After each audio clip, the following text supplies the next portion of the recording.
네, 우리 계속해서 민수기 17장을 보도록 하겠습니다. 하나님이 16장에서 이제 그 지도자와 제사장을 향하여서 이제 반역하는 이 무리들을 바라보면서 하나님이 다 정리를 하신 다음에 이제 이 17장에서는 이제 이 지도자에 대해서 계속해서 이제 하나님께서 못 박아 주시는 그런 장면입니다. 이제 17장에서부터 누가 지도자다, 누가 제사장이다, 누가 왕이다, 이런, 그리고 누가 선지자다. 이제 18장에 가면 이제 선지자에 대한 이야기가 나오는 것이죠.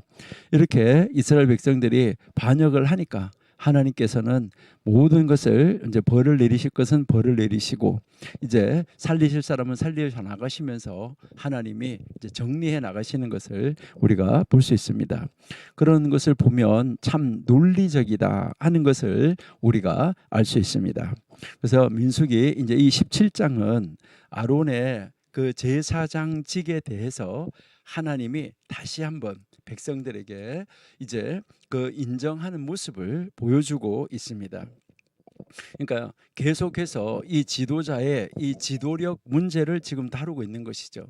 그러니까 이 17장은 아론과 그의 그 제사장직에 관해서 하나님께서 그 정당함, 아론이 제사장으로서 이 정당하다 하는 것을 입증시켜 주는 것이죠.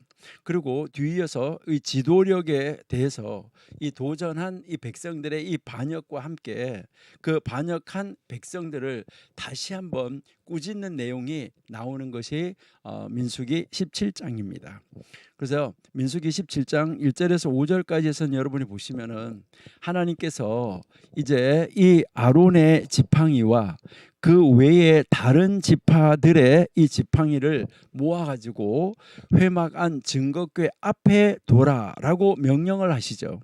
그리고 난 다음에 이제 하나님이 그 지팡이가 어떻게 되는지를 관찰하고 보는 것을 통해서 모든 백성들에게 진정한 하나님이 세우는 지도자, 하나님이 세우는 제사장이 누군지를 백성들 앞에 증명해 보여주시는 것이죠. 바로 하나님께서 어느 지파의 누구를 선택할 것인지 판가름해서 더 이상 불평이 없도록 하기 위해서 하나님은 지금 이 일을 하시고 계시는 것입니다. 이 사건은 바로 아론이 갖는 이 제사장의 바로 이 독특한 특권, 그 특권에 대한 논란을, 그러니까 아론이 가지고 있는 그 특권에 대해서 자꾸 너희가 뭐 너무 지나치다, 너희들만 해먹냐, 우리도 해먹자, 나눠서 해먹자, 이런 식으로 나가니까 바로 이 제사장의 이 독특한 그 특권에 대한 논란을 마무리 지어주기 위해서 하나님께서 이 권위의 상징인 바로 이 지팡이는 권위를 상징하는 것이죠. 지휘관들이 호를 들고 다니잖아요. 바로 그 권위의 상징인 이 지팡이 12개를 성막 앞에 준비하도록 만드는 것이죠. 자, 5절 한번 읽어보실게요. 17장 5절. 예, 민수기 17장 5절. 예.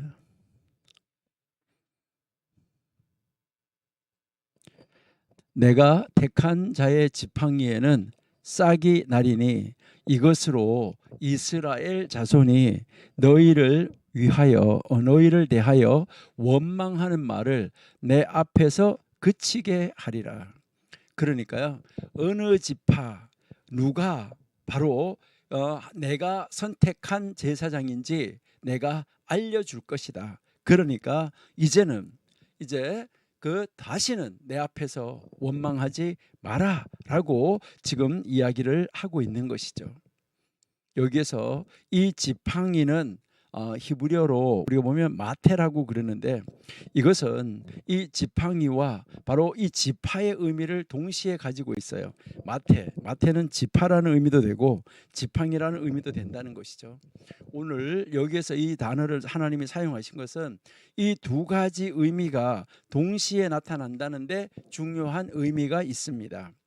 이 사건에서 이 지팡이와 이 지파는 서로 긴밀한 연관성이 있다는 것을 이제 가르쳐 주는 것이죠. 그래서 이 문제 해결의 열쇠를 하는 것이죠. 왜냐하면 지파를 대표로 선발된 지팡이가, 그러니까 지파를 대표하는 지파를 대표하는 대표로 선발된 지팡이가, 예, 그 지파와 동일시되고 있다. 이것을 우리에게 가르쳐주고 있다 하는 것이죠. 자, 우리 한번 1절에서부터 빨리 한번 읽어보도록 할게요.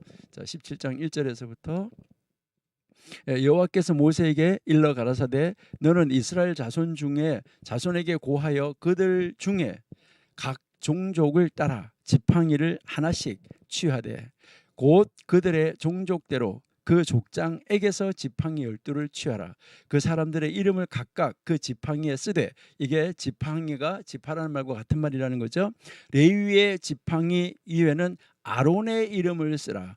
그러니까 레위 지파에서는 아론의 이름을 쓰라.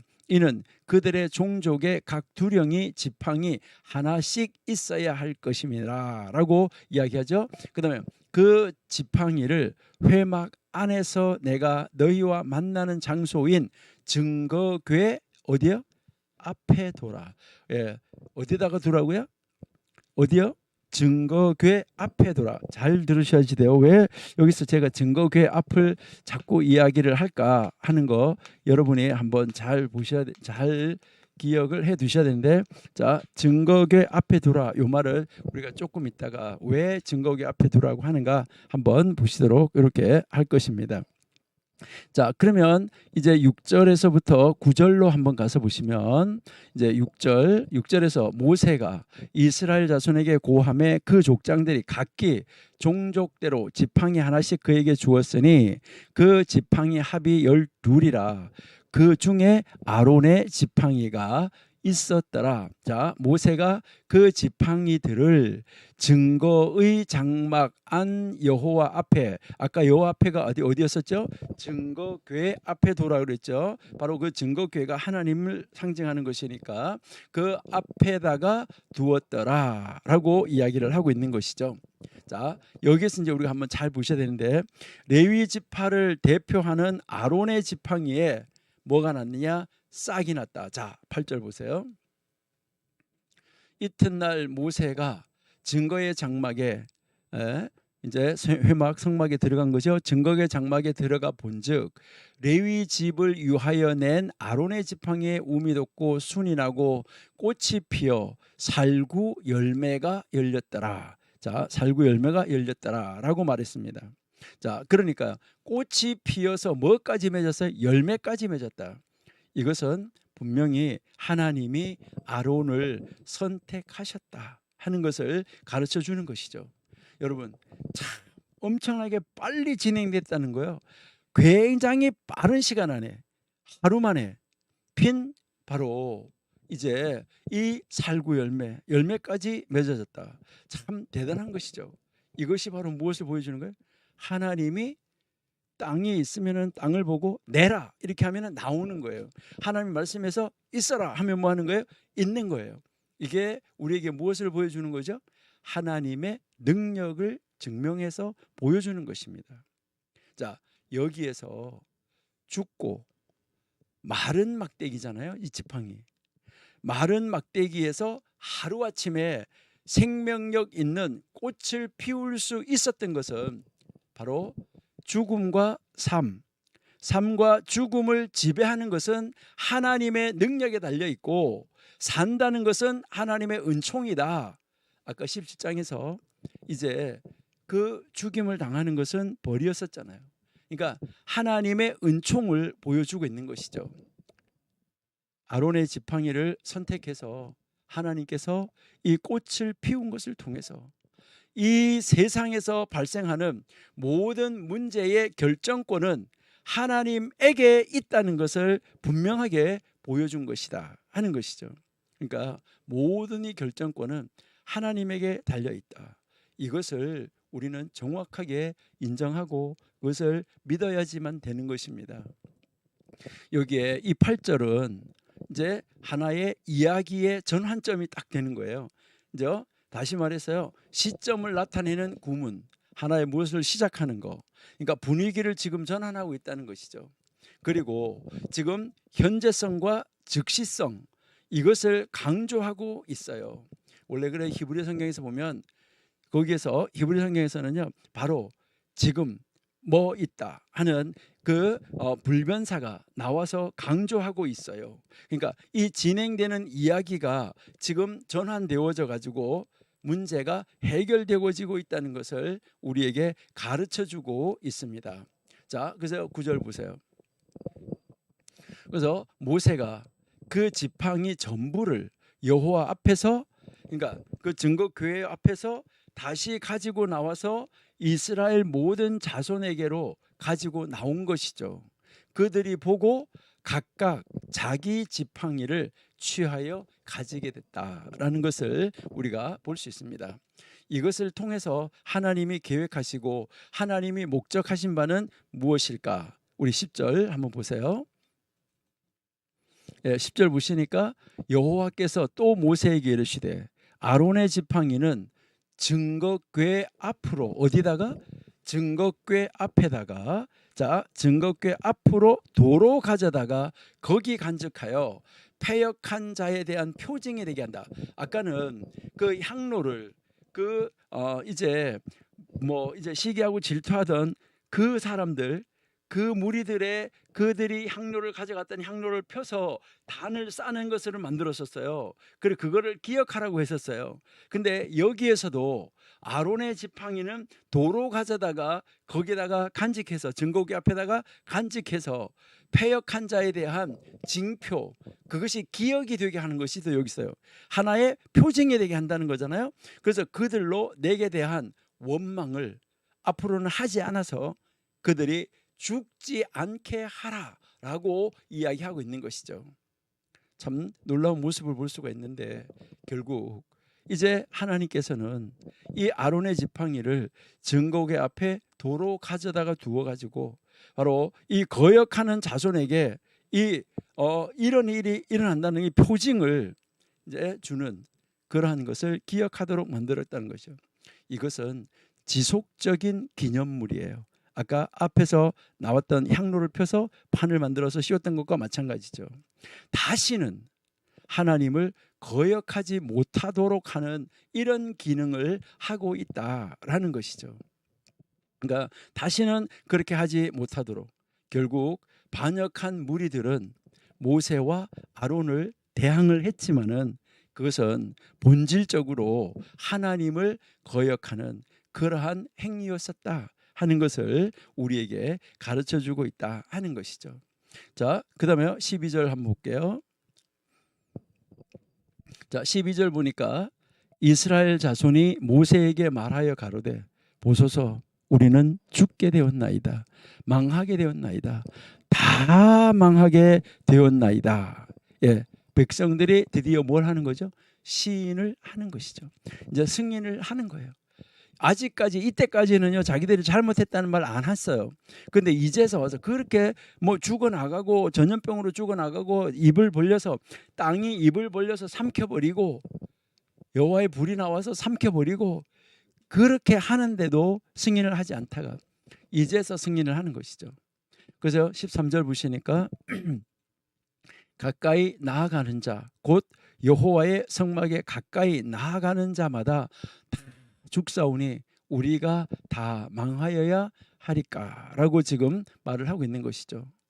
지금 백성들은 지금 앞에서 일어났던 이 모든 일들을 통해서 지금 쭉 지나온 것 자기들의 눈앞에서 펼쳐진 모든 사건들을 통해서 지금 뭐 하는 거죠? 두려움을 가지게 되는 거예요. 이제 백성들은 자신들에게 제사장이 필요하다는 것을 제사장이 필요하구나. 중보자가 필요하구나. 이것을 인식하게 되고 이제 아론을 제사장으로 승인하게 되는 거예요.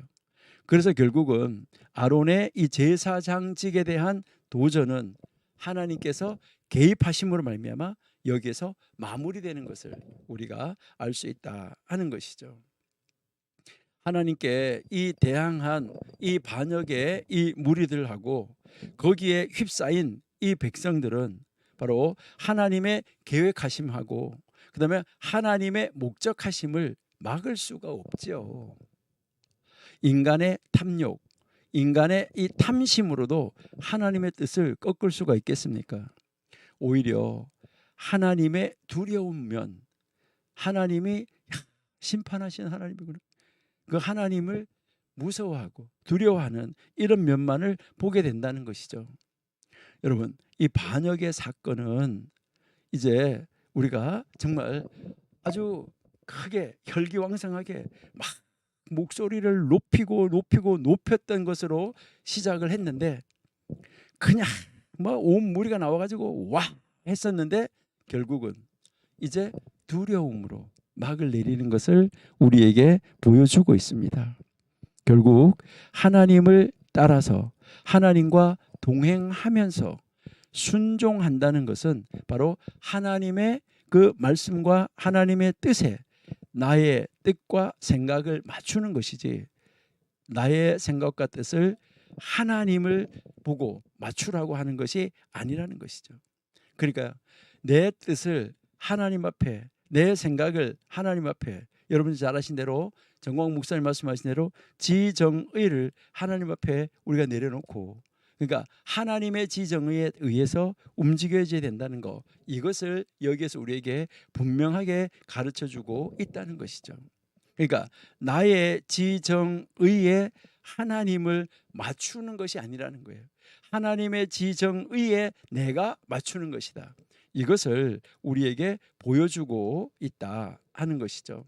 그러니까 우리가 정말 하나님 앞에서 우리는 어떤 삶을 살아야지 되는가 하는 거, 이것을 우리에게 가르쳐주고 있다. 이렇게 여러분들이 이제 보시면 되겠어요. 자, 그러면 이제 이 민수기 17장을 통해서 우리에게 지금 가르쳐 주는 것은 오직 예수님만이 대제사장이다라는 것을 우리에게 가르쳐 주는데, 여러분이 잘 아신 대로 요한복음 14장 6절에서 보시면은 무엇이 나옵니까? 요한복음 10장 내가 길이요 진리요 생명이라고 이야기하는 것이죠. 우리 그 말씀하고 비교하면서 기억하시면서, 이 말씀 여러분들이 다 잘 기억하고 있으니까 사도행전 4장 12절을 한번 보실게요.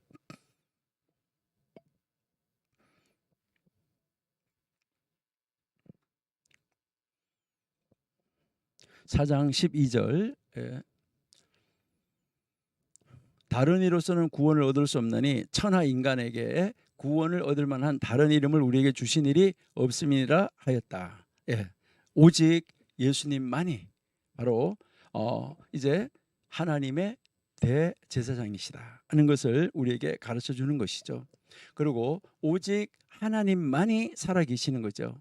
그래서요, 하나님의 바로 이 하나님 주시는 영적인 생명, 그 풍성한 열매, 이것이 바로 죽음에서 부활한 것, 예수님이 부활한 것에 기초를 두고 있다 하는 것이죠. 유일하고 살아계신 대제사장으로서 이 예수님은 사람에 의해서 인정받으실 뿐만 아니라 사람에게 증거하시는 것이죠. 우리가 이제 히브리서 4장하고 5장을 읽어보시면 이 내용을 우리는 분명하게 알 수가 있습니다. 이제 하나님은 이제 17장에서 이제 이 제사장직이 바로 하나님이 임명한 직이라는 것을 이제 가르쳐 주고, 바로 아론을 하나님이 선택하셨다는 것을 보여줬어요. 그리고 나서 하나님은 이제 18장에 가서는 이 제사장직과 레위인의 이 특권과 의무에 대해서 가르쳐 주고 있습니다. 우리가 이제 그 하나님은 제사장직을, 아론이 제사장직을 맡았다는 것을, 하나님이 선택했다는 것을 가르쳐 준 다음에 바로 이 제사장의 특권은 무엇이고 레위인의 특권은 무엇인가, 그 다음에 제사장의 임무는 무엇이고 레위인의 임무는 무엇인가, 이거를 18장에서 우리에게 가르쳐 주고 있다 하는 것이죠. 이제 나중에 가서 보시면 이제 신명기 17장에서 이제 왕에 대해서 가르치고, 다시 신명기 18장에서 전지자에 대해서 가르치면서 이제 이 제사장의 이제 또 왕의 또 이제 이 선지자, 이 직책은 하나님이 세우시는 것이라는 것을 우리에게 다시 한번 가르쳐 주는 모습을 우리가 나중에 신명기 17장 18장에 가서 보시면은 다시 볼 수가 있습니다. 이제 지금 민수기 18장은 이제 다시 돌아와서 민수기 18장입니다. 민수기 18장은 제사장과 레위인, 그러니까 레위인의 특권, 임무, 의무 이것을 가르치는데, 이것은 앞에서 일어났던 고라에 이 반역하고 연결되어져 있다 하는 것을 알 수 있어요. 자, 우리 18장 5절을 먼저 한번 보실게요.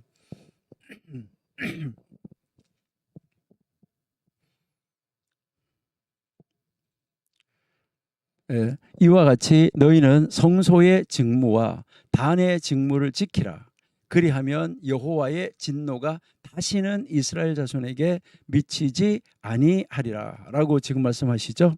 그러니까 여기에서 하나님이 가르치는 것은 무엇을 우리에게 보여주냐? 바로 이제 앞에서 일어났던 그 일들하고 온전하게 완전하게 지금 연결이 되어져 있다 하는 것인데, 우리가 이 제사장들의 의무, 레위인들의 의무, 이것을 들어가기 전에 아까 우리가 이 증거궤 앞이라고 써놓았었는데, 요 문제를 한번 우리가 잠깐 왜 증거궤 앞을 써놨을까 하는 거, 이것을 우리가 한번 생각해 보시도록 하겠습니다.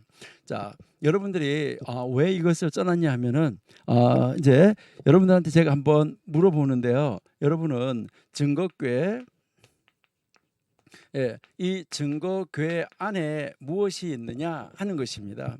증거궤 안에 무엇이 있는지, 이것은 여러분 숙제입니다. 오늘 여기서 답을 드리는 것은 아니에요. 자, 증거궤 안에 무엇이 있느냐?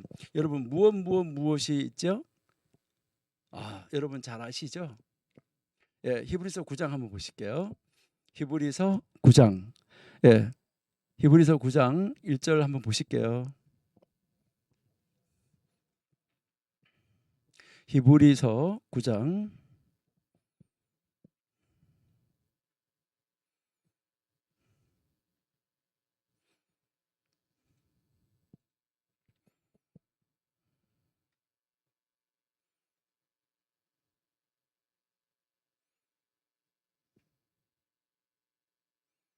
히 9장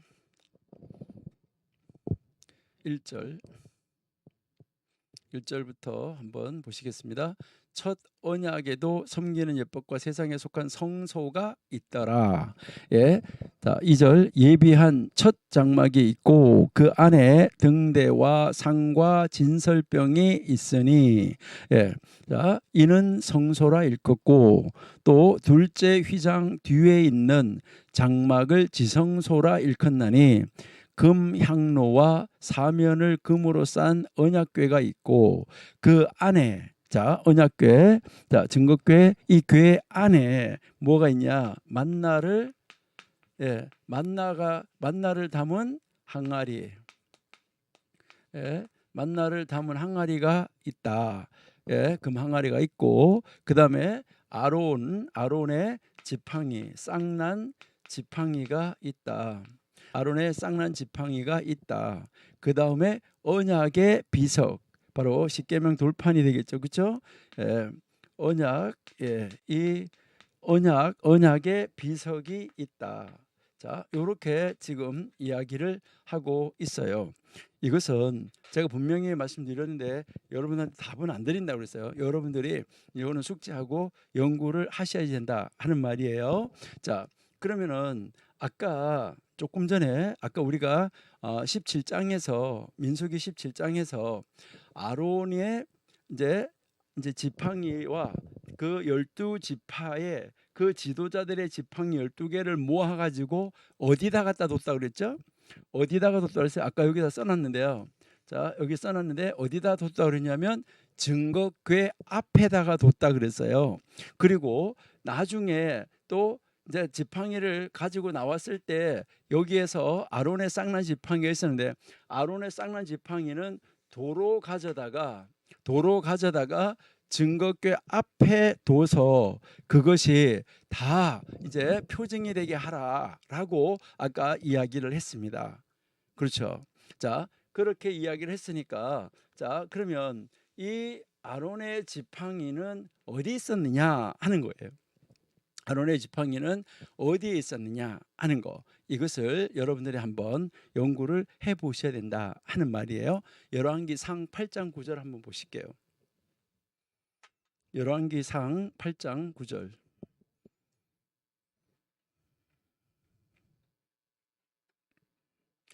네, 열왕기상 8장 9절에 보시니까 궤 안에, 이거 증거궤 이야기하는 거예요. 궤 안에는 두 돌판 외에 아무것도 없으니 이것은 이스라엘 자손이 애굽 땅에서 나온 후 여호와께서 저희와 언약을 세우실 때에 모세가 호렙에서 그 안에 넣은 것이더라. 자, 궤 안에는 두 돌판 외에는 아무것도 없다. 자, 그러니까 지금 여기서 보면 증거궤 안에는 이 언약의 돌판 밖에는 안 들어있다라고 지금 이야기를 하고 있는 것이죠. 그러면 역대하 5장 10절도 한번 보실게요. 역대하 5장 10절.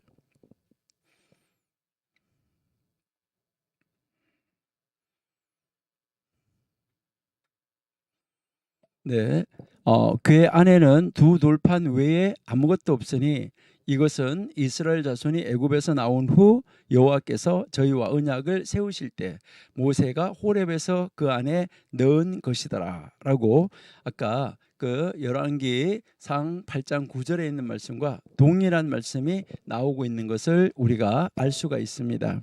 자, 그래서요, 여러분들은 이제 나중에 오늘 집에서 한번 연구하시고 숙제를 하시는데, 자, 출애굽기 16장, 출애굽기 16장에서 만나가 나오고, 그다음 민수기 17장에서 아론의 지팡이가 나오고 있다 하는 것이죠, 그렇죠? 아론의 이 지팡이에 대한 얘기가 나오고 있다.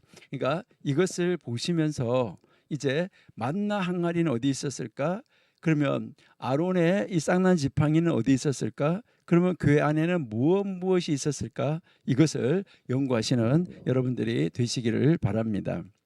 네, 자, 그래서 아까 여기에 증거궤 앞이라는 이 단어를 여러 번 제가 말씀을 드렸고 한번 깊이 묵상하시고 생각을 하셔야 된다라고 말씀을 드렸어요.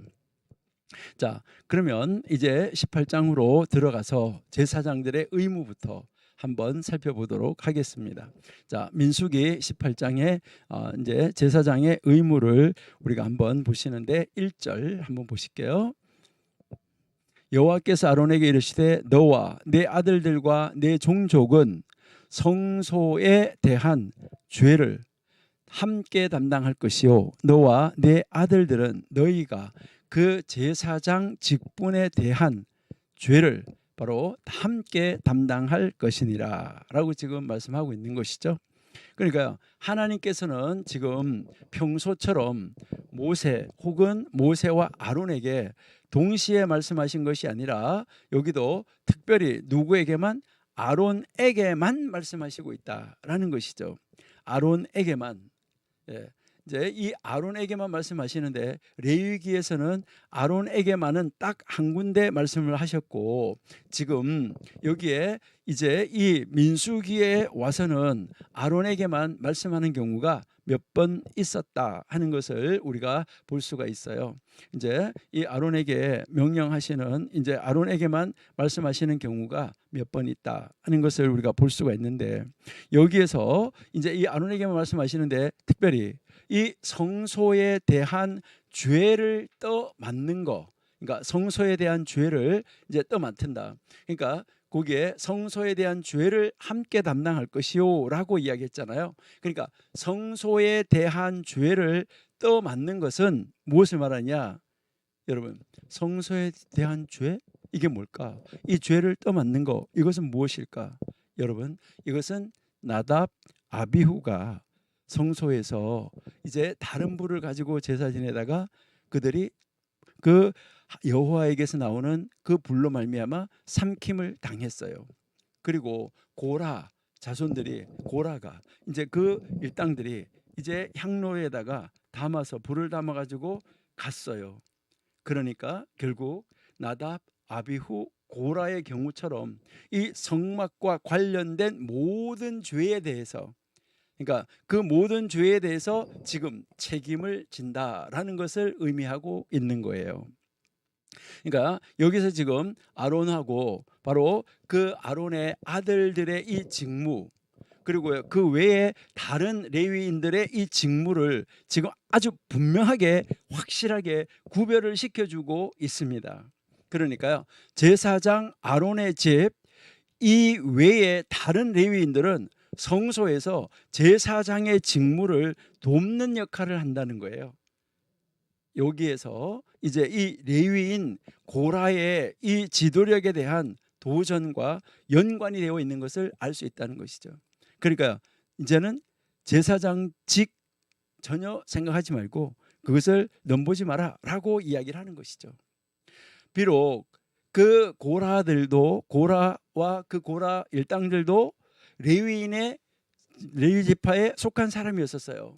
레위 지파에 속한 사람이었었지만은 이 레위의 일부가 바로 이 모세와 아론을 대항하였지만은 하나님은 여전히 레위인들에게, 그러니까 그들이 그렇게 대항을 했었지만은 하나님은 여전히 그 레위인들에게 하나님을 섬기고 제사장을 돕는 이런 특권을 그들에게 주셨다는 거, 이거 굉장한 은혜다라는 것을 우리가 알 수 있어요. 자, 3절 한번 보세요. 3절에 보시니까 레위인은 내 직무와 장막의 모든 직무를 지키려니와 성소의 기구와 단에는 가까이 못하리니 두렵건대 그들과 너희가 죽을까 하노라. 아주 분명하게 탁 찍어서 말씀하시는 것을 우리가 볼 수 있어요. 7절도 한번 보실게요. 너와 내 아들들은 단과 장 안의 모든 일에 대하여 제사장 직분을 지켜 섬기라.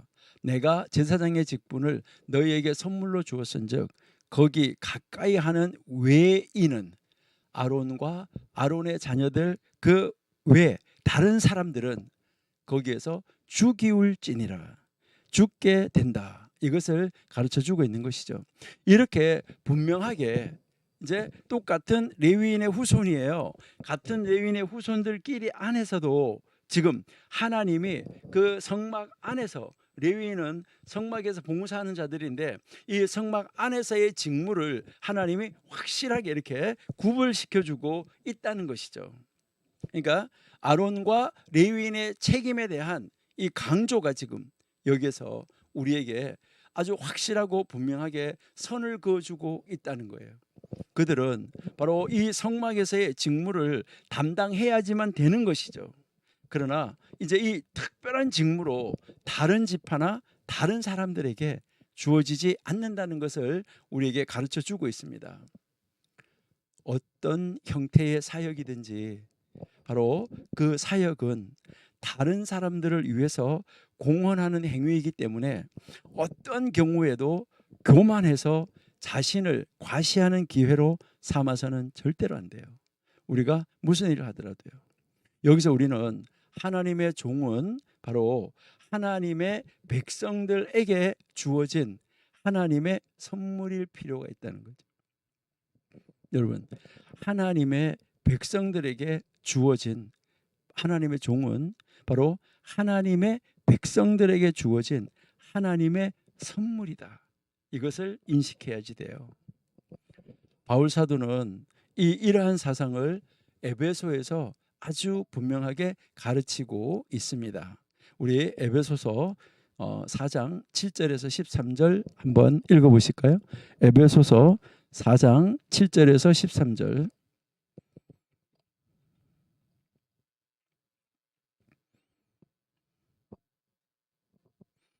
4장 7절,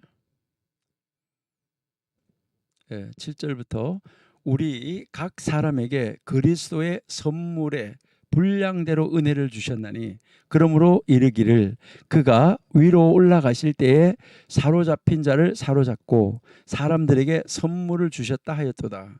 9절 올라가셨도다 하였은즉 땅 아래 곳으로 내리셨던 것이 아니면 무엇이냐. 그러니까 올라갔다는 말이 바로 그것을 이야기하고 있다는 것이죠. 10절 내리셨던 그가 곧 모든 하늘 위에 오르신 자니 이는 만물을 충만케 하려 하심이라. 11절 그가 혹은 사도로 혹은 선지자로 혹은 복음 전하는 자로 혹은 목사와 교사로 주셨으니, 자 12절, 이는 성도를 온전하게 하며 봉사의 일을 하게 하며 그리스도의 몸을 세우려 하심이라. 자 13절, 우리가 다 하나님의 아들을 믿는 것과 아는 일에 하나 되어 온전한 사람을 이루어 그리스도의 장성한 분량이 충만한 데까지 이르니니 라고 말씀했죠. 여기에서 바로 이 바울은 교회의 종들을 바로 하나님의 선물로 말씀을 하고 있다 하는 것이죠. 그리고 하나님이 그 종들을 세운 목적을 분명하게 제시해서 가르쳐 주고 있습니다.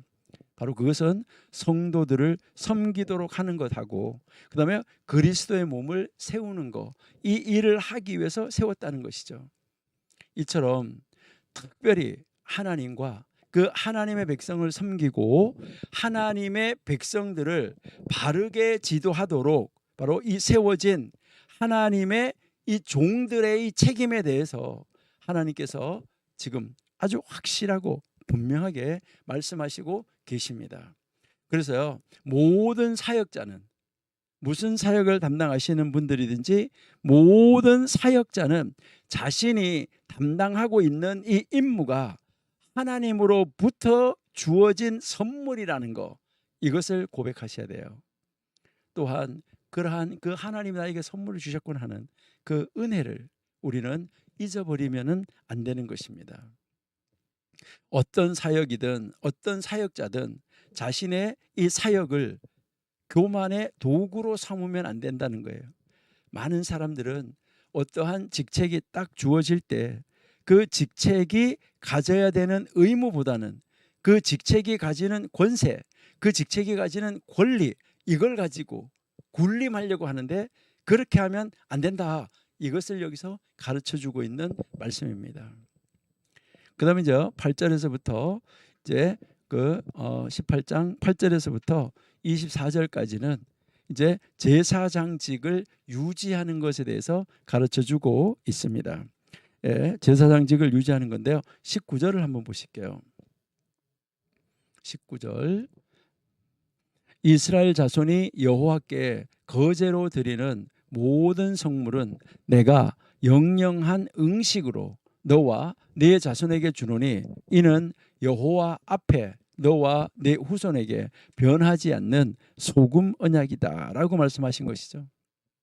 그러니까 이 제사장직이 끊임없이 유지되는 것을 말씀하시는데, 하나님께 드려진 예물 중에 제사장들과 레위인의 몫이 무엇인지를 가르쳐주고 있어요. 제사장들에게는 이 다른 백성들이 바친 그 예물, 제물 중에서 그들의 몫하고, 그 다음에 첫 소산이 이제 그 제사장에게 주어졌다는 것이죠. 이러한 이 규례들을 특별히 뭐라고 말씀하고 있냐면 소금 언약이라고 말씀을 하고 있습니다. 바로 이 소금 언약이라는 말, 이것은 그 의미가 무엇일까? 왜 여기서 소금 언약으로 했을까? 이것을 우리가 분별하고 찾아내기가 참 어려워요. 그러나 이것은 무엇을 말하냐면 이 소금의 속성상 이것은 우리에게 언약이 끊임없이 유지된다는 거. 다시 말해서 언약의 영속성, 그러니까 이 언약의 영속성을 가르쳐주고 있는 것이 아니냐, 이렇게 우리가 한번 생각해 볼 수 있습니다. 그러니까 변하지 않는 소금 언약이다. 끝까지 변하지 않고 영속성을 우리에게 가르쳐주고 있다 하는 것이죠. 그러니까 음식이 부패하는, 이 부패하는 것을 막아주고 그 음식을 신선하게 보존하는 이런 성질을 가지고 있는 이 소금의 본질을 적용을 해서 바로 이제 깨질 수 없는 언약, 이 언약을 지금 소금 언약이라고 말하고 있지 않는가, 이렇게 우리가 생각해 볼 수 있습니다. 레위인들에게는 이스라엘 백성이 예물로 드린 그 11조가 그 유산으로 주어졌죠. 그리고 이제 이 레위인들은 다른 족속이 가졌던 것처럼 영토를 소유할 수가 없었잖아요. 20절 한번 보실까요? 여호와께서 또 아론에게 이르시되 너는 이스라엘 자손의 땅에 기업도 없겠고 그들 중에 아무 분깃도 없을 것이나 나는 이스라엘 자손 중에 내 분깃이요 내 기업이다라고 지금 말씀을 하고 있는 것이죠. 네. 그다음에 21절 내가 이스라엘의 11조를 레위 자손에게 기업으로 다 주어서 그들의 하는 일 곧 회막에서 하는 일을 갚아준다. 보상해준다. 이렇게 이야기를 하고 있는 것이죠. 여기서 이제 갚아준다는 말이 보상해준다 하는 말입니다. 이러한 이 가르침을 통해서 제사장들로 하여금 양식에 대해서 염려하지 말라라는 것을 가르쳐주고 있는 것이죠. 염려하지 말고 그러니까요. 너희들에게 기업이 없다. 너희들에게 무엇이 없다 해서 너희들은 염려하지 말고 너에게 주어진 직무를 온전히 섬기도록 하라. 그 직무를 온전히 이루도록 하라. 수행하도록 하라. 나머지는 내가 책임져 준다. 이것을 이야기하는 것이죠. 그리고 레위인은 이스라엘 백성 가운데서 유산을 갖지도 못하고 이제 11조로 이제 지원을 받으면서 자신에게 주어진 이런 직무를 감당해야 한다라는 것을 가르쳐 주는 것이죠. 그렇게 하면서 그들의 바로 일은 바로 뭐라는 거죠? 레위인들의 일은 오직 하나님만을 섬기는 사역이다. 너희들이 해야 될 일은 오직 하나님만을 섬기는 것이다. 이것을 가르쳐 주는 것이죠. 그래서 제사장은 하나님만이 그들의 몫이요 그들의 소유이다라고 오늘 조금 전에 읽은 20절에서 우리에게 말씀을 하고 있습니다. 이 말씀은 제사장들은 삶, 건강을 위해서 그와 같은 그 하나님의 선물들에 의존해야 한다라는 것을 가르쳐 주는 것이죠. 비록 그들에게 이제 이 주어진 것은 땅에서 나는 이 소산으로 다른 사람을 통해서 그들에게 제공되는 것이죠. 그들이 뭐 나가서 무엇을 하는 것이 아니라 그러니까 다른 사람을 통해서 그들에게 제공이 되는 거예요. 그러니까 그렇게 제공되는데 바로 이 레위인들은 그렇게 제공되기 때문에 땅보다는 하나님을 의존해야지만 됐었다 하는 것입니다. 그러니까 땅을 의존하는 것이 아니라 하나님을 의존하는 것이라는 것이죠. 바로 이렇게 하나님을 의존하는 바로 그 의존성은 그들이 지속적으로 하나님의 입을 따라 하나님의 말씀을 따라 순종할 수 있는 바로 이런 기반이 되었다라는 것을 우리에게 가르쳐 주고 있습니다.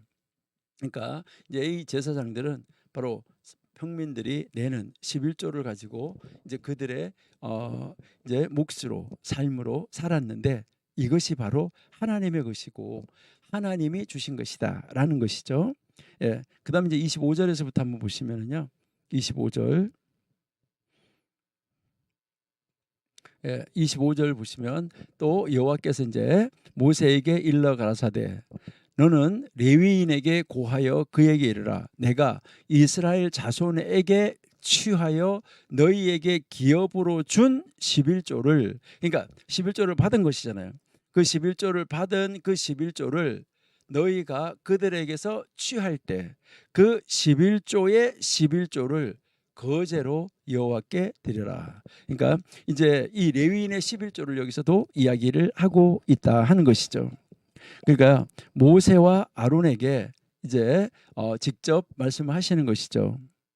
그런데 여기서 지금 앞에서 이야기하던 것과 조금 다르게 다시 여기서는 25절에서는 모세에게 말을 하고 있는 것이죠. 그러니까 모세에게 레위인과 이 관련된 말씀을 주고 있다 하는 것이죠. 예. 그러니까 하시임께 여호와께서 모세에게 말씀하시면서 너는 레위인들에게 말하라라고 지금 말씀을 하고 있는 것이잖아요. 이것은 앞에서 나타난 이 제사장들과 레위인들 사이에 이 대표성의 문제에 대한 하나님의 또 다른 하나의 내용이다. 다시 한번 백성의 대표자고 중재자로서의 이 모세의 역할을 강조하고 있는 것입니다. 그러니까 대들지 말라는 것이죠. 여기에서 특별히 이 레위인들이 다른 이스라엘 백성 다른 이스라엘 백성에게서 이제 다른 이스라엘 백성들을 섬기고 그들을 위해서 제사하고 그들에게 성경을 가르치고 그렇게 하면서 그 섬김의 대가로 받은 그 11조가 있잖아요. 하나님이 이제 주신 건데, 그러니까 그 11조 중에서 11조를 하나님 옆에 바치는데 이것은 제사장 아론에게 주어진다 하는 것을 가르쳐 주죠. 28절 한번 보실게요. 너희는 이스라엘 자손에게서 받은 모든 것의 11조 중에서 여호와께 거제로 드리고 여호와께 드린 그 거제물은 제사장 아론에게로 돌리되. 그러니까 제사장들의 11조는 누구에게 갔냐면 바로 내 제사장에게 갔다. 이것을 우리에게 가르쳐 주는 것이죠. 그런데 이 레위인의 11조는 가장 좋은 것 중에서 거룩한 것, 이것을 드려야 했다라고 29절에서 가르쳐주고 있어요. 자, 29절 보세요. 너희의 받은 모든 예물 중에서 너희는 그 아름다운 것 곧 거룩하게 한 부분을 취하여 여호와께 거제로 드려라. 그러니까요, 가장 좋은 것 중에서 다시 구별된 거, 이것을 드려야 된다. 이것을 가르쳐주고, 그 다음에 이제 마지막으로 레위인들이 반드시 가장 좋은 부분을 드려가지고 죄를 짓지 않도록 해야 된다라고 32절에서 가르쳐요. 자, 32절 한번 보실게요. 예, 너희가 그 중 아름다운 것을 받들어 드린즉 이로 인하여 죄를 지지 아니할 것이라. 너희는 이스라엘 자손의 성물을 더럽히지 말라. 그리하면 죽지 아니하리라라고 지금 말씀을 하고 있는 것이죠. 예. 여기에서 지금 이제 이 죄의 결과는 엄중하게 뭐라는 것이죠? 죽음이다. 이것을 우리에게 가르쳐 주고 있다 하는 것이죠. 이거는 다른 말로 바로 이 죄의 심각성, 이것을 우리에게 가르쳐 주고 있는 말씀입니다. 그러면 우리가 이제 이 18장을 통해서 우리가 배워야 될 것은 무엇일까? 다시 한번 우리가 묵상하면서 살펴보시도록 하죠. 그러니까요, 여기 이 18장에서 우리가 가르치는 것은 가장 거룩한 섬김조차도, 그러니까 하나님을 거룩하게 섬기는 그 예배, 제사, 이것조차도 죄를 지을 수 있는 가능성이 있다는 것입니다. 여러분, 우리가 정말 무슨 일을 하든지 우리가 하나님의 일을 하면서도 뭐 할 수 있다는 거예요? 죄를 지을 가능성이 있다는 거예요. 우리고요, 정말 명심하셔야지 돼요. 오늘날 정말 우리도 하나님을 섬기고 하나님을 예배하는 자로서 정말 삶의 예배하는 자리로 나가서 하나님 앞에 예배하는 삶을 산다라고 말을 하지만은 늘 죄를 지을 수 있는 가능성이 있다는 것을 인정해야지만 됩니다. 왜 그렇습니까? 이것은 우리가 죄된 세상 가운데 살고 있고 또 그렇게 되기를 바라는 바로 이 악한 세력들이 우리와 아주 가까이 하기 때문에, 우리와 아주 가까이 있기 때문에, 우리를 유혹하기 때문에 더더욱 그렇다는 것입니다. 그러니까 우리가 이 죄악된 세상 속에 살고 있다는 것인데요, 물에 있으면 물에 빠질 가능성은 훨씬 더 높겠지요. 예, 그러니까 우리가 이 죄된 세상 가운데 살고 있기 때문에 우리가 그렇게 이제 그 정말 이 죄악으로 넘어질 가능성이 많이 있다는 것이죠. 그리고 또 악한 것들은, 이 공중의 권세 잡은 것들은, 악한 것들은 우리를 어떻게 하든지 넘어뜨려 가지고, 어떻게 하든지 넘어뜨려서 이제 우리로 하여금 바로 죄 가운데 빠지도록 우리를 유혹하는 그 악한 세력들이 우리 가까이 있기 때문에 더더욱 그렇다는 것이죠. 그렇기 때문에 우리는 뭐 해야 되나요? 늘 깨어 있어야지 된다. 성경이 우리에게 가르쳐 주는 것이죠. 늘 하나님의 말씀 가까이 하나님을 붙잡고 깨어 있지 않으면 우리는 언제 어디에서 넘어질지 우리는요 항상 넘어질 준비가 되어 있는 것과 마찬가지다 하는 것을 우리가 알 수 있어요. 우리가 이제 뭐 여러분들에게 보시면 전쟁터에 나가 있는 사람은요, 전쟁터에서는요 어느 순간에 방심하든지, 바로 그 전쟁터에 나가 있을 때 방심하는 것은 패배의 큰 원인이다 하는 것입니다. 똑같이 우리는 지금 영적인 전쟁을 하고 있기 때문에, 이 영적인 전쟁을 하고 있는 우리의 이 신앙의 전선, 이제 싸움하는 이 전선에서 방심하면 우리 신앙인들로 하여금 죄에 빠지게 하는 원인이 될 수 있다. 그래서 우리는 방심하지 않고 언제나 하나님의 말씀을 다시 묵상하고 하나님 앞으로 내 자신을 돌이켜 세우지 않으면 우리는 언제 어디에서 넘어질지 모른다는 것이죠. 하나님의 영광을 위해서 사람들의 대표자가 되는 이 놀라운 특권, 바로 이 제사장이 그런 놀라운 특권을 가지고 있어요. 그뿐만 아니라 이 직책에 대한 바로 이 책임감, 그다음에 이 지속적인 그 직무의 의무, 여기에 대해서도 엄청나게 강조하고 있어요. 그 직무를 어떻게 감당해야 되는가. 우리 고린도전서 한번 보실게요. 9장, 고린도전서 9장 13절 14절.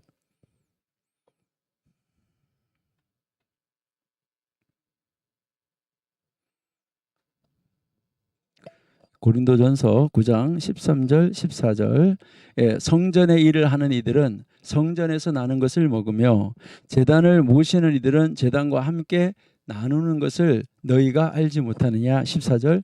이와 같이 주께서도 복음 전하는 자들이 복음으로 말미암아 살리라 명하신과 같아라고 이야기를 하는데요. 그러니까요, 이제 우리는 이 직책에 대한, 복음을 전하는 자, 이 직책에 대한 책임감, 그다음에 이 지속적인 직무, 그 직무에 대한 의무, 이것을 지금 18장에서도, 민수기 18장에서 강조하고 있다는 것이죠. 여러분, 하나님께 특권을 받아요. 우리가 하나님께 특권을 받지만 그 특권과 함께 책임과 의무가 주어진다는 것, 이것을 우리는 명심해야지만 되는 것입니다. 그러니까 이제 하나님으로부터 우리가 어떤 그 직책을 받는다라고 할 때, 제사장 직책을 받았다 할 때, 그럴 때 이제 이것이 군림하는 것이 아니라, 이제 그 군림하는 것이 아니라 그 직무의 의무가 있다는 것이죠. 그러니까 이것이 권리를 주장하는 것이 아니라 책임과 의무를 우리가 볼 수 있어야지 된다 하는 것이죠. 그래서 이제 이 18장에서 하나님은 특권을 받은 이 제사장과 바로 그 동력자인, 그들을 도와주는, 함께 성막에서 일하는 그들의 그 동력자인 이 레위인들에게 그에 맞는 바로 이 책임, 그에 맞는 의무, 이것을 지금 하나님은 요구하시고 계시는 것입니다. 그래서 제사장과 이 레위인들의 이 직무를 하나님께서 서로 이렇게 딱 구별시켜 주는 것이죠. 특별히 이 레위인은 제사장의 직무를 넘볼 수 없다는 것을 분명하게 가르쳐 주고 있어요.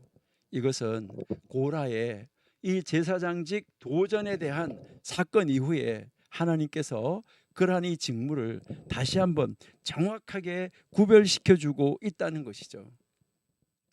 이것은 오늘날도 마찬가지입니다. 이러한 이 구별이 필요한 것입니다. 여러분, 대표자가 있고 그 다음에 그 대표자를 돕는 협력자, 이 협력자와 이 조화가 바로 그리스도의 몸인 교회를 건강하게 할 수 있는 거예요. 권력을 향한 어떤 알력, 아니면 그 권력을 향한 시기, 질투, 이것은 언제나 분열과 이 조직의 파멸로 이끌어간다 하는 것입니다. 교회에서 권력을 향한 이 알력과 다툼이 일어나는 것은 하나님께서 주신 각자의 어떠한 이 직분과 이 직무의 선물을 무시한 것입니다.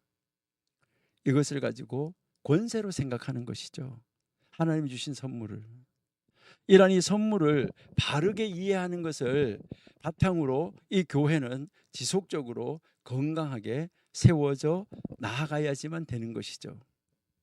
그러기 위해서 이 교회 공동체의 구성원 모두가 다 바로 그 직무가, 그 직무에 따르는 의무가, 책임이 무엇인지 바르게 이해하고 그것을 바르게 추구할 수 있어야지 된다.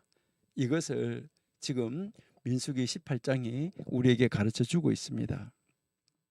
오늘날 모든 하나님의 이 백성들의 이 영광스러운 위치에 대해서 우리가 깊이 한번 묵상해 봐야 됩니다. 제사장들이 여호와의 이 특별한 소유였던 것처럼, 제사장들이 하나님의 특별한 소유였던 것처럼 여호와는 바로 그 제사장들의 특별한 소유입니다. 이것은 안전함과 충분함 그리고 만족함을 이야기를 하는 것이죠. 이러한 이 서로서로의 이 소유의 관계, 이 서로서로의 이 소유의 관계가 아주 독특한 면을 가지고 있다는 것입니다. 왜 그럴까요? 하나님 자신을 제사장의 목, 제사장의 유산으로 하나님이 제시하고 있기 때문이에요. 하나님 자신을, 하나님 자신을 제사장의 몫이라고 말하고 제사장의 유산이라고 제시하고 있기 때문이에요. 하나님이 바로 그들에게 주어진 바로 몫이라는 것이죠. 하나님이 제사장들에게 주어진 바로 몫이라는 거예요. 이것은 바로 무엇을 이야기합니까? 상속되는 유산이라는 것입니다. 이것은 최고의 보장성을 나타내는 말이에요. 하나님이 최고로 보장해 준다. 이건 놀라운 말이죠. 그러니까 더 이상 그러한 보장을, 어떤 그러한 보상을 나타내는 표현이 없을 정도로 바로 최상의 상속권이라고 말씀을 하고 있는 것입니다. 만약 그 하나님의 지시에 따라서 그들에게 주어진 이 직무를 하나님의 입에 따라서, 하나님의 말씀에 따라서 순종한다면 분명하게 그들의 이 삶은 하나님 앞에서 생존권을 보장받을 수 있다. 이것을 이야기를 하는 것이죠. 지금 우리는 교회 시대를 우리가 살아가고 있어요. 교회 시대를 살아가고 있는 하나님의 이 백성들의 소유하고 우리가 한번 연관지어져서 연관을 이렇게 시켜서 우리가 한번 생각을 해보면 오늘날 신앙인들은 약속된 땅을 소유하고 있지는 않아요. 그렇지만 여호와 하나님하고 특별한 관계를 맺고 있는 것, 이것은 굉장히 즐거워하고 있는 것이죠. 여기서 우리가 분명한 것은 예수 그리스도 안에 있는 모든 신앙인은 하나님과 특별한 관계를 맺고 있는 특별한 직무를 가진 사람들입니다. 예전에 제사장들이 그랬던 것처럼 우리도 하나님과 특별한 관계 속에서 바로 하나님 나라의 상속자가 되었다는 것입니다. 이것은 제사장들에게 책임과 의무가 주어졌던 것처럼 지금 현대를 살아가는 만인 제사장 된 우리, 그 하나님 나라의 상속자로서 우리에게 어떤 책임과 어떤 의무를 가져야 할지 오늘 우리는 이 민수기 18장을 통해서 우리도 분명하게 깨닫고 그 직무와 의무를 알아야지만 되는 것입니다. 이러한 이 삶은 우리 이 신앙인들에게 지금도 주어졌고 앞으로도 주어질 하나님의 선물에 대해서 감사하고 기뻐하게 만듭니다. 여러분들은 만인 제사장으로서 지금 나의 몫이 하나님이고 나는 하나님의 몫이다. 이것을 믿고 그 관계성 속에서 하나님이 나에게 주신 선물에 대해서 기뻐하십니까? 직책에 대해서, 직무에 대해서 기뻐하십니까? 감사하고 정말 기뻐하십니까? 여러분, 우리의 최고의 보상은 바로 하나님 자신입니다. 하나님이 내가 하나님의 소유, 하나님 나의 소유다. 이렇게 하면 우리는 다 하나님의 것이죠. 왜냐하면 하나님이 주시는, 또 하나님이 앞으로 주실 모든 것으로, 그러니까 하나님이 우리에게 주시고 또 앞으로도 주실 모든 것으로 우리가 살아가고 있기 때문입니다. 비록 우리의 노력과 수고로 이 땅에서 우리가 삶을 살아가고 있는 것은 사실이에요. 그렇지만 여러분, 그 근본적인 제공자가 누구냐 하는 것입니다. 그 근본적인 제공자가 바로 하나님이라는 것을 우리가 고백한다고 하면 우리의 모든 것이 하나님에게서 시작되었고 하나님으로부터 왔다는 것을 우리는 인정할 수밖에 없을 것입니다. 이것을 가르치는 것이 민수기 18장이에요. 그렇기 때문에 이러한 이 고백과 이러한 이 이해를 가지고 우리가 살아갈 때 우리는 하나님 안에서 하나님이 주시는 것으로 즐거워할 수 있습니다. 그리고 나에게 늘 공급해 주시는 바로 그 하나님을 높이고 그 하나님을 예배하게 되는 것입니다.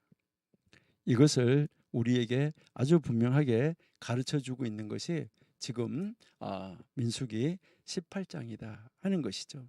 그러니까 이 민수기 18장이 현대를 살아가는 우리에게 놀라운 가르침을 주고 있다 하는 거, 이것을 이제 우리가 명심하시고 우리의 이 민수기 18장을 여러분이 다시 한번 읽어보시면서 하나님 안에서 나는 하나님이 주신 그 직분, 하나님 나를 오늘을 살게 하신 거, 오늘 시간을 허락하여 주신 거, 오늘 내가 생명이 연장되고 있는 거, 이 모든 것이 다 하나님의 은혜요, 하나님의 선물이요, 하나님이 주신 것이요 라고 하면서 하나님 앞에 감사하시고 계십니까? 그렇게 살아야 된다는 것을 오늘 우리에게 보여주는 것이 바로 이 제사장 직분을 확신시켜 주시면서 하나님이 주시는 것으로 살아야 된다는 것을 우리에게도 분명하게 가르쳐 주고 있는 말씀, 이것이 민수기 18장이라고 여러분이 보시면 되겠습니다. 자, 이제 민수기 19장으로 한번 가보겠습니다. 이제 민수기 19장에서 다시 또 보면 아까 이제 모세에게 말씀한 때가 있고 아론에게 말씀할 때가 있고 모세와 아론에게 말할 때가 있는데 주로 모세에게 말하고 또 그 다음으로는 모세하고 아론에게 많이 말하고, 아론에게 말하는 경우는 아론 혼자에게만 말하는 경우는 그렇게 많지는 않다 하는 것을 우리가 볼 수 있습니다.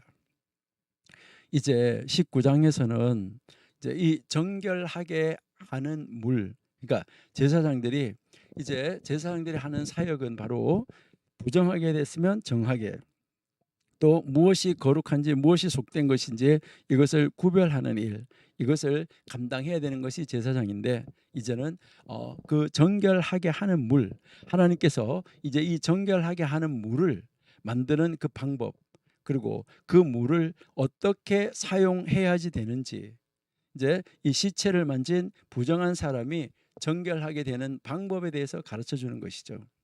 뭐 시체만이 아니라 부정한 것을 만졌던 자리, 내가 알지 못하지만은, 그러니까 부정한 사람이 앉았던 자리 아니면 부정한 사람이 만졌던 것, 물건 어떤 것이든지, 거기에 내가 가서 닿으면 내가 부정하게 되는 것이죠.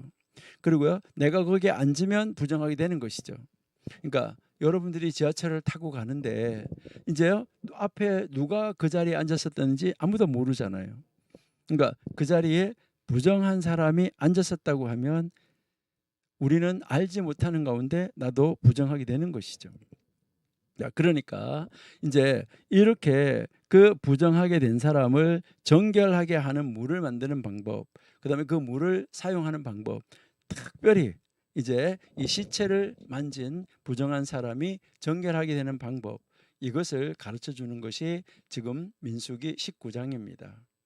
이제 이스라엘 백성들이 반역하고 이런 사건이 있은 다음에 이제 다시 하나님께서 약속의 땅으로 들어보내실 것을 다시 한번 약속을 하신 다음, 그때 이제 앞으로 계속해서 이스라엘 백성을 어떻게 정결하게 할 것인가 하는 것을 가르쳐 주는데, 바로 이게 지도자, 이제 하나님이 이스라엘 백성과 하나님 사이의 중재자, 바로 이 제사장을 세우고 제사장의 직분을 가르쳐 준 다음에 그 제사장을 통해서 이제 백성들을 정결하게 하는 방법을 가르쳐 주는 그 과정으로 이어지는 것을 볼 때 하나님의 이 말씀이 얼마나 논리적이고 얼마나 우리에게 정말 하나님이 우리를 어떻게 하든지 정결하게 만들어 가려고 하는가 하는 것을 볼 수 있습니다. 먼저 이제 우리가 이제 이 19장 1절에서부터 10절까지 해서 우리가 한번 보시면은 여기서는 정결하게 하는 물, 이제 이 이스라엘 회중을 위해서 정결하게 하는 그 정결하게 하는 물, 이 물을 만드는 과정, 어떻게 만들어야 되는지 이 과정을 자세하게 우리에게 설명을 해주고 있다는 것이죠. 우리는 이 과정에서 상징이 되는 것, 이 상징이 되는 것을 충분히 볼 수 있습니다. 여기에서 붉은색은 피의 색을 암시하고 결함이 없는 것은 희생 제물이 필요하는, 그러니까 이 희생 제물 드릴 때 이 희생 제물은 흠이 없어야 되잖아요. 그러니까 이 결함이 없는 것, 완전한 것을 지시하고 있는 것이죠. 그래서 죽이고 피 뿌리고 태우고 이 정결 예식에 사용하기 위한 이 제를 보존하는 이런 이 순서대로 진행되는 것을 우리가 알 수가 있습니다. 처음부터 이제 다 끝까지 가장 크게 강조되는 것은 죽음과 죽음에 이르는 죄가 결합된 형태로 놓여 있다는 거예요. 죽음, 그다음에 죽음에 이르는 죄, 이것이 항상 결합된 형태로 놓여져서 우리 앞에 있다는 것입니다. 자, 먼저 3절 4절 한번 읽어보실게요. 3절, 너는 그것을 제사장 엘르아살에게 줄 것이요 그는 그것을 짐 밖으로 끌어내어서 자기 목전에서 잡게 할 것이요. 4절, 제사장 엘르아살은 손가락에 그 피를 찍고 그 피를 회막 앞을 향하여 7번 뿌리고 라고 말씀하고 있죠. 그러니까 여기에서 이 제사장에 대한 이 언급은 무엇을 이야기하는 겁니까? 부정함을 일으키는 의식 행위를 피할 수 있도록 여기에서 이제 이 대제사장을 위해서 필요하다 하는 것이죠. 그리고 여기에 이제 3절에 보면 진박기라고 나오는데 이 진박은 분리와 부정에 대한 이 특별한 강조를 우리에게 하고 있는 것입니다. 그러니까 분리, 그러니까 이제 이 진박은 분리한 것, 그러니까 분리를 시켜주는 거예요. 그다음에 부정에 대한 것을 강조하는 의미를 가지고 있다. 우리 히브리서 13장 12절을 한번 읽어보실게요. 히브리서 13장 12절.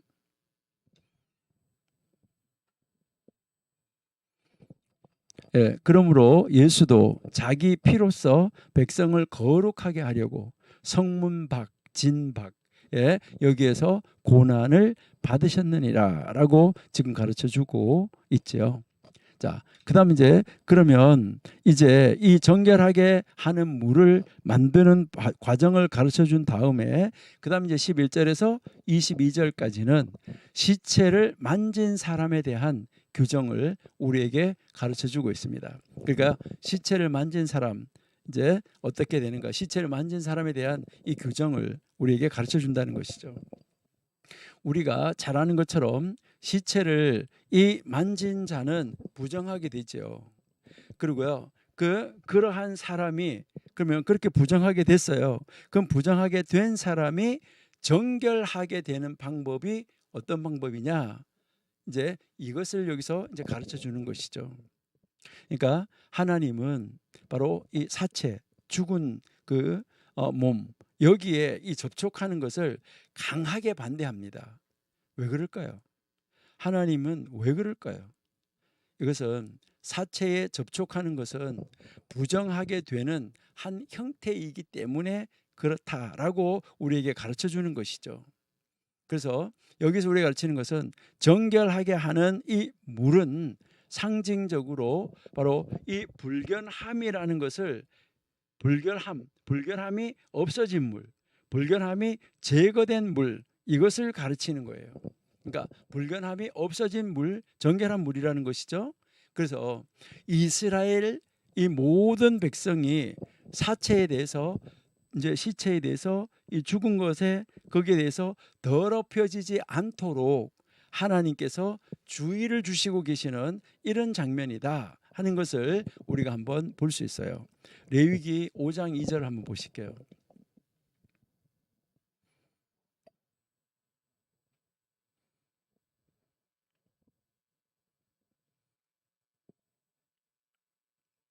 오 장 2절.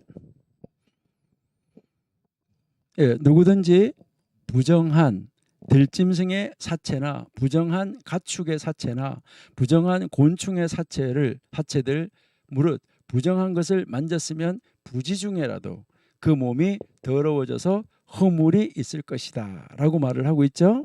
예, 그다음 우리 레위기 11장 8절도 한번 보실게요. 레위기 11장 8절.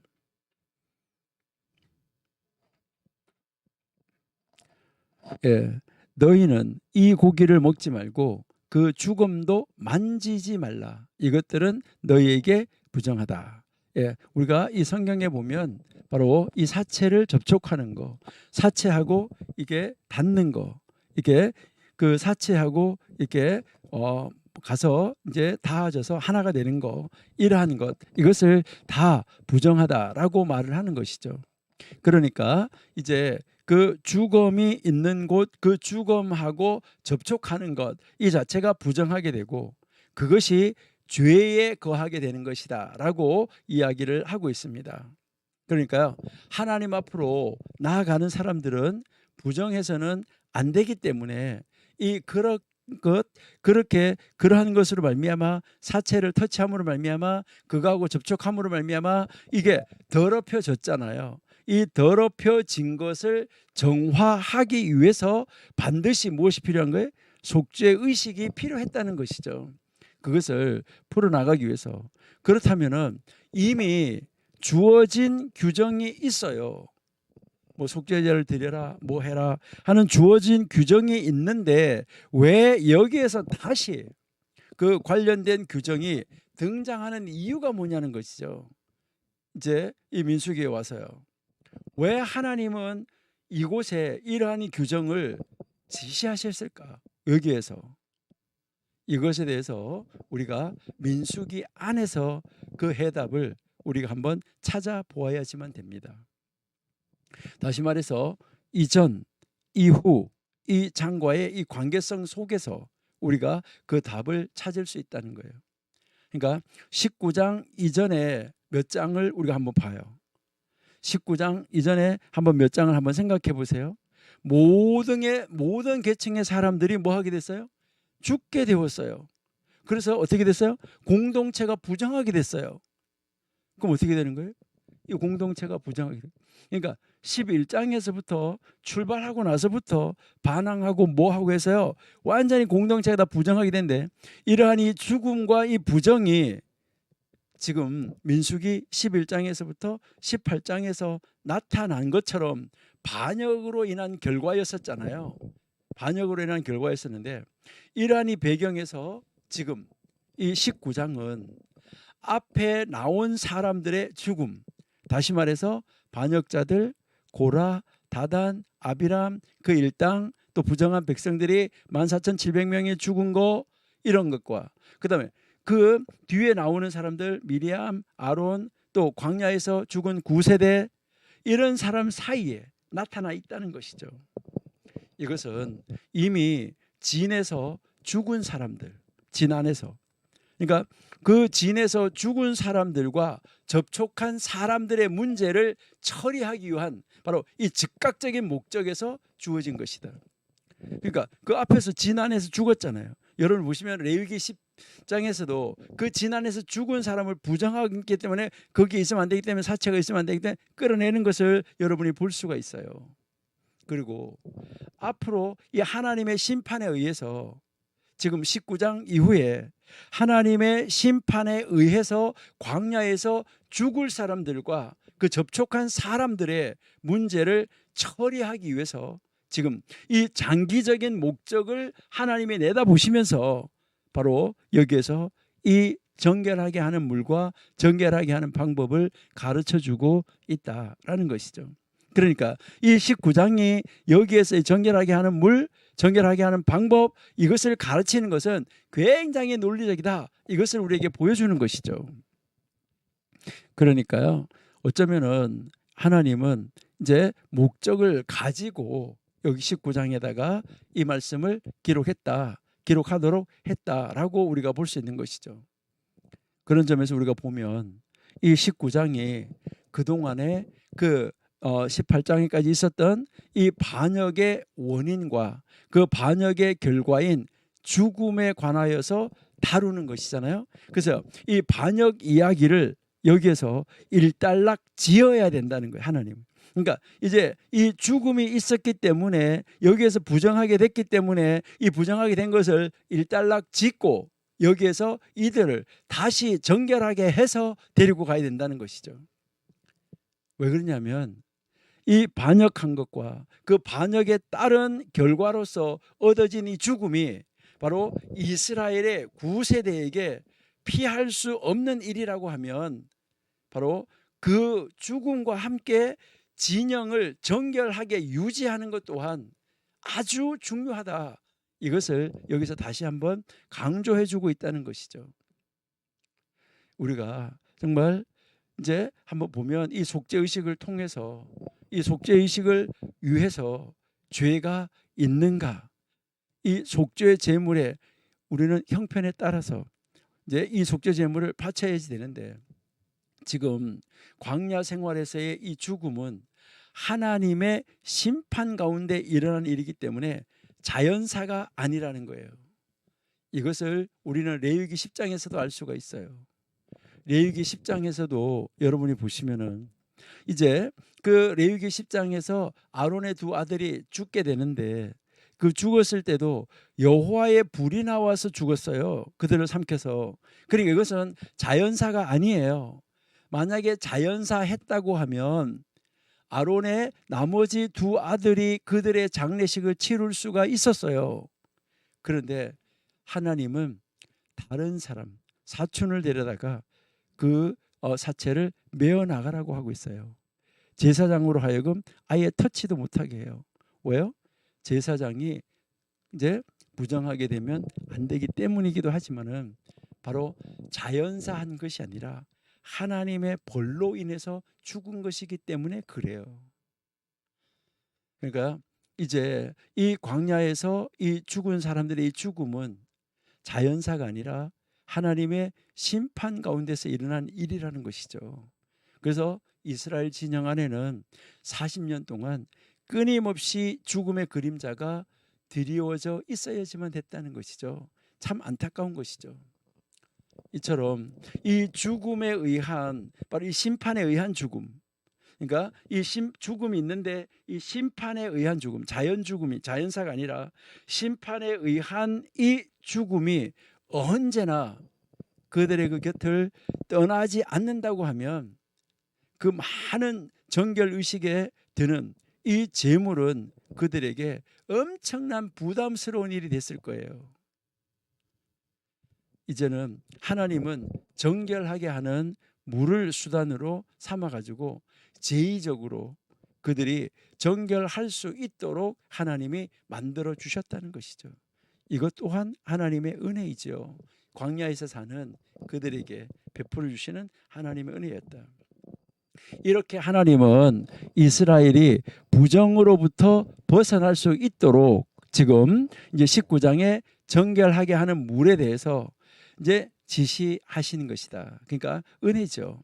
그래서 여기서는 광야에서 죽어야 하는, 바로 피할 수 없는 하나님의 심판과 함께 그들의 그 형편을 고려한 하나님의 배려하심, 이것을 우리에게 가르쳐 주는 것이 바로 19장이다.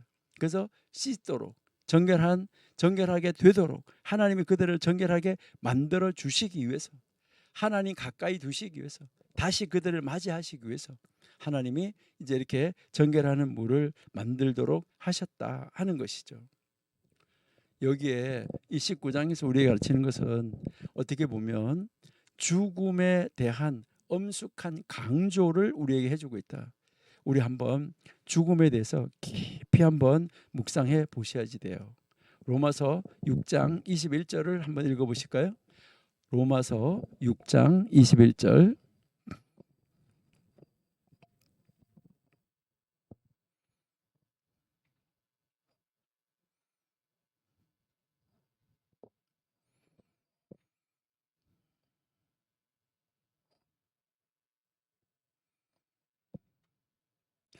예, 로마서 6장 21절. 예, 너희가 그때 무슨 열매를 얻었느뇨? 이제는 너희가 그 일을 부끄러워하나니 이는 그 마지막이 사망이다. 여러분, 언제나 죽음은 분리를 이야기를 하는 것입니다. 이러한 이 분리로서 이 죽음이라는 것은 우리가 삼중적으로 나타나는 것을 볼 수 있어요. 그러니까 삼중적으로 나타나는데 이 삼중적으로 나타나는 것은 무엇을 얘기하면 여러분 죽음은 바로 분리라는 거예요. 그러니까 첫 번째는 몸으로부터 영혼이 분리되는 거. 이것은 이제 몸으로부터 영혼이 분리되는 것은 육체적인 죽음이에요. 그다음에요. 하나님으로부터 영혼이 분리되는 거 이거 영적인 죽음이에요. 그리고요. 하나님으로부터 영원히 이 영혼과 육체가 분리되는 거 이것은 영원한 죽음이에요. 그러니까요. 여기에서 이 죽음에 대한 엄숙한 강조를 이 19장에서 하고 있는 것을 우리가 깊이 다시 한번 묵상해 보면서 죽음은 분리를 말하는 것이다. 그러니까요. 이제 육체적인 죽음과 영적인 죽음과 영원한 죽음 이것을 우리가 한번 묵상을 하면서 나는 이제 영이 살아있고 하나님과 함께하고 있는가 이거 이제 여러분이 한번 생각해 보셔야 된다는 거죠. 살아있으나 죽은 자가 돼서는 안 되는 것이죠. 그 다음에 우리가 한번 생각할 수 있는 것은 참된 삶의 위대한 원칙은 무엇일까? 우리가 이 세상을 살아가는데 정말 참된 삶, 이 참된 삶의 위대한 원칙은 어떤 것일까 하는 것입니다. 이것은 접촉으로 인해서 더럽혀진 것과 분리에 의해서 정결하게 되는 것이다. 이것을 꼭 기억하셔야 돼요. 그러니까 접촉으로 인해서 우리가 더러워지잖아요. 그러니까 접촉으로 해서 더러워지는데 이거 뭐 하는 거예요? 그것하고 분리해야 된다는 거예요. 분리에 의해서 우리는 정결하게 된다는 거예요. 고린도후서 6장 17절 한번 보실게요. 고린도후서 6장 17절. 네, 고린도후서 6장 17절 한번 보시도록 하겠습니다.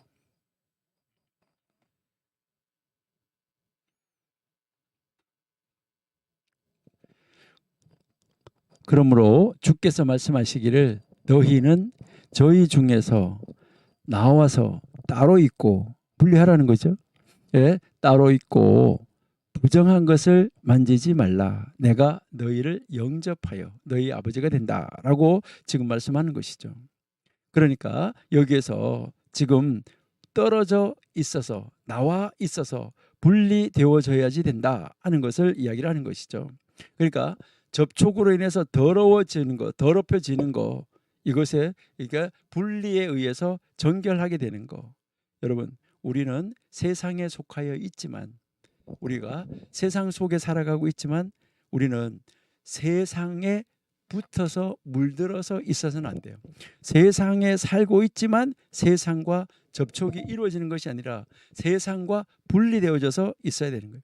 세상에 있지만 세상과 분리되어지는 거예요.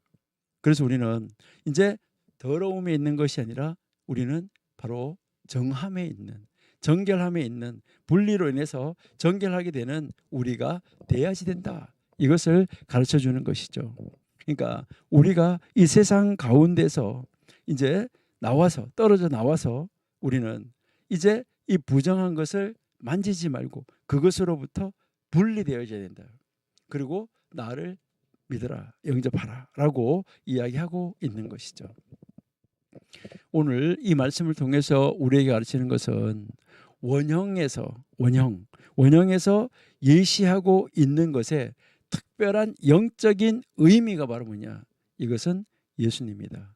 그리스도다 하는 것입니다. 그러니까 희생 제물은 물이 정결함을 위해서 충분하지 않다는 거예요. 그러니까 그리스도의 한 예표로서 붉은 이 암송아지는 더럽힘에서 깨끗하게 되는 것을 의미하는 것이죠. 자, 우리 히브리서 9장 14절 한번 보실게요.